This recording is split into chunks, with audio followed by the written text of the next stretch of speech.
Welcome everyone to the Luke News Show. Today I will be presenting to you an audio recording discussing the damage that sporting injuries can have on young kids in today's world. Lots of children are injured in sport early on in life. We have to wonder how this can affect them later in life and as a whole. I will now pass it over to Luke, providing us with the interview.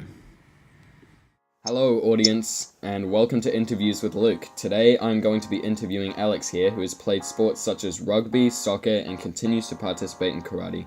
I will ask Alex a series of questions on his experience with injuries in sport on pitch with kids and how it can impact students' health. Would you like to introduce yourself, Alex? Yes, hello everybody. I am Alex. I'm just going to jump straight into the questions here. As someone who has previous experience in working with kids in a sporting environment, have you seen many injuries with serious health implications? Yes, I have. I've seen a lot of injuries take place in my time playing sport and coaching sport, and it's always a bit unfortunate because it can potentially put the athlete's career at risk if the injury is severe enough. While out on the pitch, are kids intentionally rough or full on, or does the rough behaviour just derive from the intensity of the game? I believe that depending on the sport, it could change how intense the heat of the game could be on the pitch.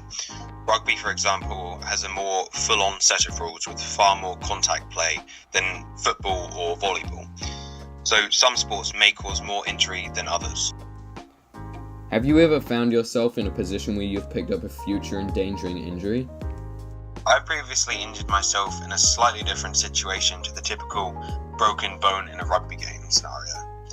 I picked up an injury just from spraining my ankle and not realizing it until I was resting later on. Some injuries in sport just come from twisting the wrong way and aren't always from being beat up in the heat of the game. If you knew that one of your kids would end up with a serious injury, would you stop them from playing the sport beforehand? I think most parents would typically try to refrain their kids from getting hurt if they could, but sometimes these things just arise while playing the sport, and it is just part of the game, unfortunately. Well, thank you for coming in today, Alex, and answering these questions. It's been nice to get more insight on this topic from somebody more experienced in these situations. The pleasure is all mine, Tom. I look forward to when we meet again. Yes, Alex, we really appreciate your time. Thanks for having me in today. I've enjoyed the interview, and I'm always happy to share my experiences for the greater good of the people.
Today's new rules and regulations are making it extremely difficult for farmers and their wider community to continue their passion and love for their country.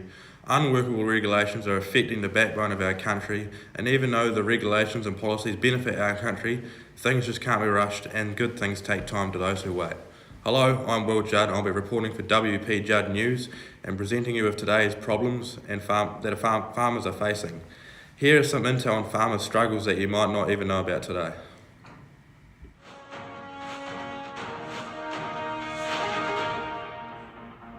Tēnā koutou katoa, no mai nā kōrero a WP Judd. Hello, Will Judd here, and I'll be reporting on today's struggles that farmers are having to face. Today's new rules and regulations are making it extremely difficult for farmers and the wider community to continue the passion and love they have for their country. Unworkable regulations are affecting the backbone of New Zealand. Even though the regulations and policies will benefit our country, farmers just need time to make these regulations actually successful and get a better result out of it. The government's clean car package has gotten a lot of attention from public and the media lately because of the thousands of dollars and costs of petrol and diesel for vehicles. Farmers have said to say that this puts a strain on the backbone of New Zealand because farmers and traders are paying more for a car to do their job. Today, we are speaking to a spokesperson from Duncan Cortel. Hello there, and thank you for joining us today. My pleasure. Thank you for having me. Today's new ute taxes are widely affecting our country. People are expected to pay another $3,000 to purchase diesel or petrol-powered vehicles on top of the original price of the chosen vehicle. Is this true? Yes, the government is taking action in line with the advice of the Climate Change Commission to increase the uptake of low-emission vehicles by introducing a range of measures that will help meet the New Zealand's 2050 carbon neutral target. Yes, the government is taking action in line with the advice of the Climate Change Commission to increase the uptake of low-emission vehicles by introducing a range of measures that will help meet the New Zealand's 2050 carbon neutral target. The fee on new imported high-emission vehicles could be up to $5,000 and $2,800 on used imports. The fee would then be subsidised discounts of up to $8,000 for people buying new electric or low-emission vehicles and up to $3,500 for people buying used electric or low-emission vehicles. Wow, interesting. Well, thank you for your input and answer. We will be sure to keep an eye out for this topic and see what happens in the future. You're welcome. As we have heard, for the new regulations and restrictions around the new clean car package, buyers will be expected to pay an extra fee for more imports of vehicles and used vehicles as well. The so-called big bar wire fence that the government has put round our country has been putting a strain on the wider community of New Zealand in the battle for overseas workers. Seasonal workers play a big part in New Zealand's agriculture, whether you're just working for seasonal contractors, dairy farmers, or it could be even the trucking industry. Today we are speaking to a local contractor based out of Canterbury, Christchurch. The COVID-19 pandemic has had a wide range of effects in Aotearoa. The country's restriction around the border continues to put strain on employees, notable seasonal labourers in rural areas. The struggle for overseas workers has been a problem for quite some time. Not having overseas workers, how has that affected your outfit? And at all, how would you be different if you had seasonal workers?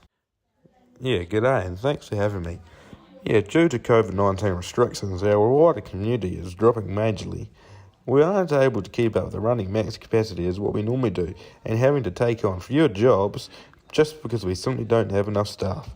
Although the country has and is in a state of crisis due to the pandemic, the Prime Minister isn't letting in need overseas workers into the country. Even if they go for MIQ and test negative for COVID-19 before and after they arrive to the country, this has created a big impact on our company as also as others that I know of that are struggling because of the same reason. Another thing that I just can't understand is that since the nation's first ever lockdown, the government has let in over 80,000 people into the country, and only 3,200 of them are New Zealand citizens. Right, I see. Another point I'd like to make mention is that the fact that boats haven't been allowed into our country, has this affected your company by not being able to import new gear or any new equipment to your business? Yeah, most definitely. Actually, our company had ordered 3 new tractors and a hay rake at the start of 2021, and we were told by the dealers that we would have all 3 tractors and our hay rake by the end of October. So for us, that is our busy season, or the start of it actually. But we found in December that the boat had been delayed and that it wouldn't be here until sometime this year. This was a real pain because we would have to run our 3 trade-in tractors another season. So they lost their value and we didn't get the end result we wanted from them.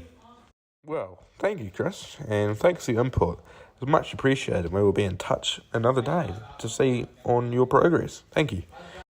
We also have the pleasure of talking to Barbara Kurger, which is now in her 3rd term in Parliament as MP for Taranaki King Country Barbara is National Spokesperson for Agriculture, Biosecurity and Food Safety.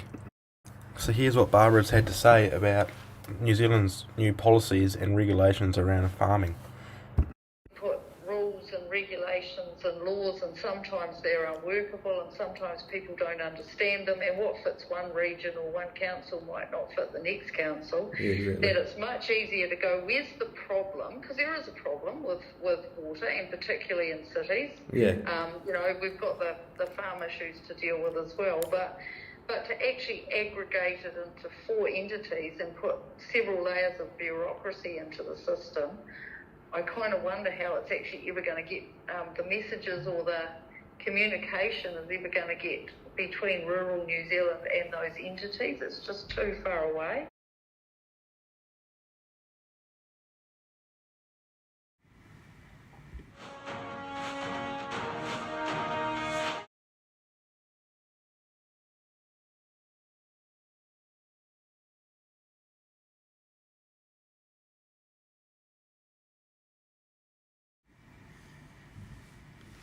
Hello, my name is Austin Smith and I'm a Year 11 student at Christ College. Today I'm going to be speaking about the problem with competitive sport in high school. Today I will cover the effects of competitive sport on people's mental health and what can be done to help it.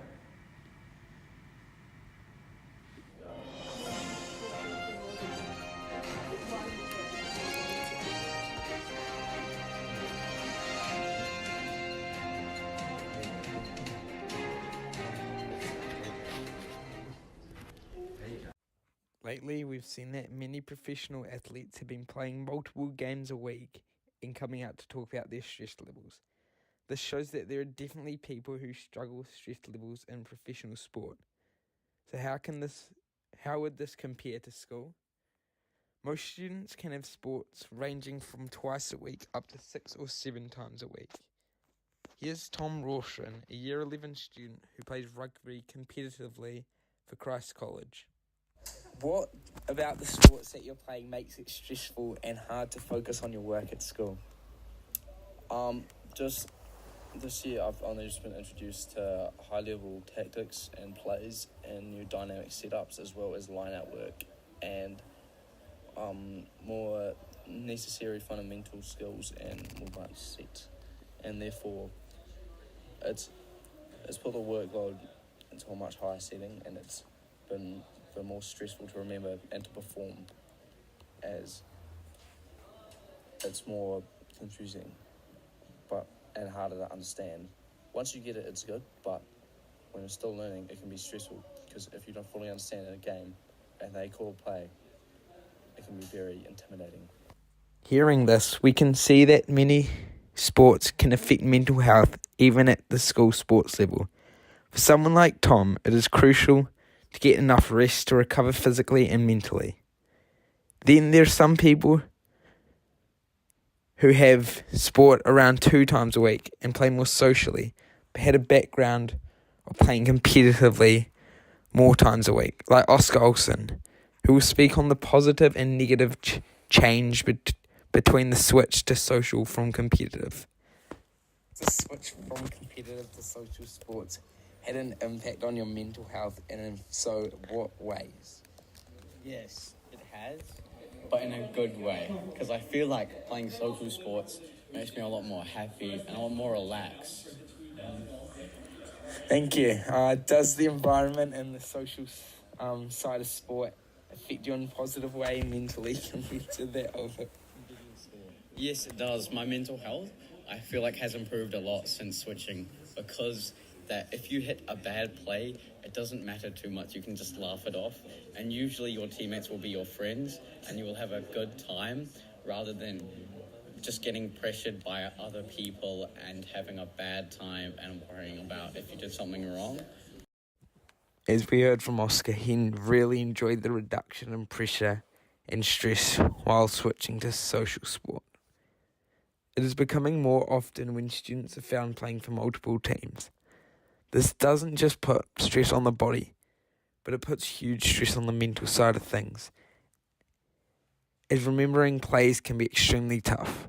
One of these people is Gus Eglinton, So now we will hear from him on what he's got to say about it. Times a week. What do you do to prepare your mind and body to make sure you feel 100% for your games? Obviously, this stretching is very important, making sure you warm up before the games and all your trainings. As there's a saying, warm, healthy body is very good for you. Oh yeah, that's good. What do you do to prepare mentally?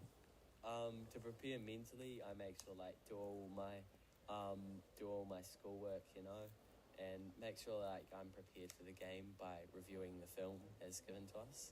Oh yeah, that's good. Do you feel like your mind gets enough rest, or do you wake up feeling too exhausted during the day? I do feel like my mind gets enough rest as long as I get to bed early enough. Oh yeah, that's good. What time do you go to bed around? I go to bed around 10 o'clock. From Gus, we've understood that he does a lot of things to prepare mentally and physically, and finds that getting a good amount of rest is overall key to getting your mind and body prepared for lots of sport. Thanks for listening.